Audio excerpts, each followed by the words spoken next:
हमारी कोई कदर नहीं। सोना देवी थी।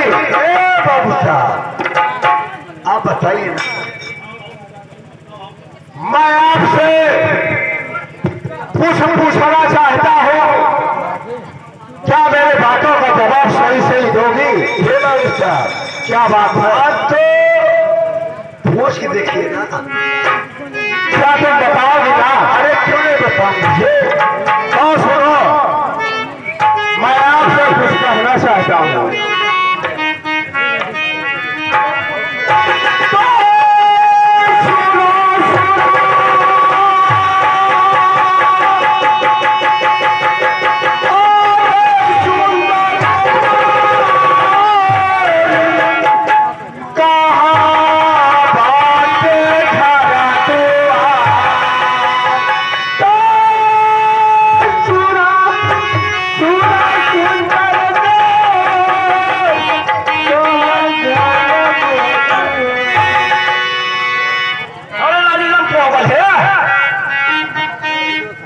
क्या हुआ?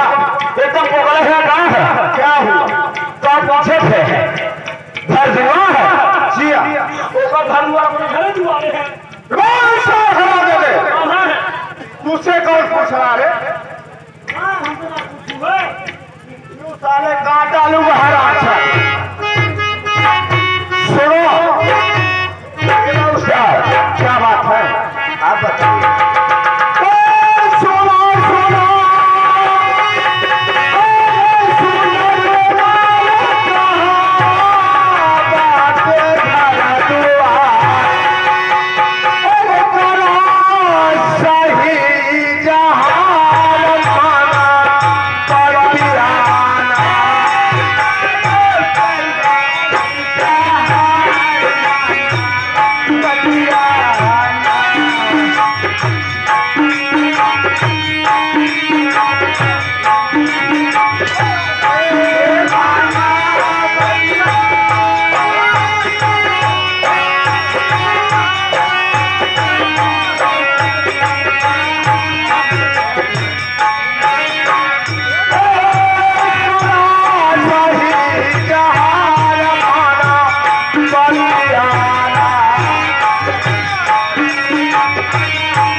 साले?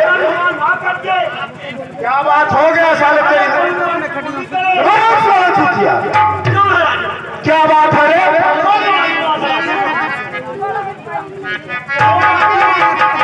बोल क्या कह रहे हो?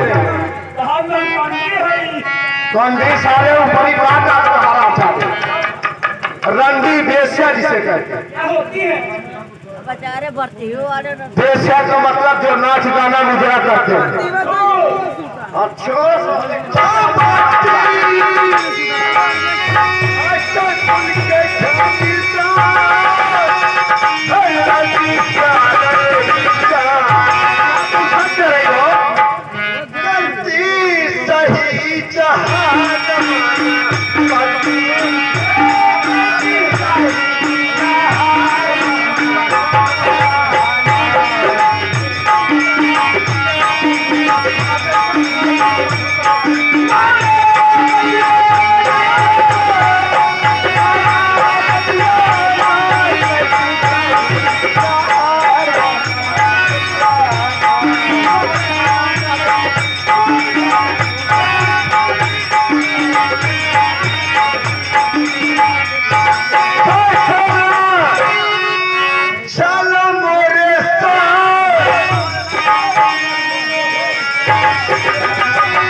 इसका मतलब है कि मेरे साथ नहीं चलोगे, तुम्हें कहीं अच्छा नहीं लगेगा, तुम्हें चैन नहीं आएगा।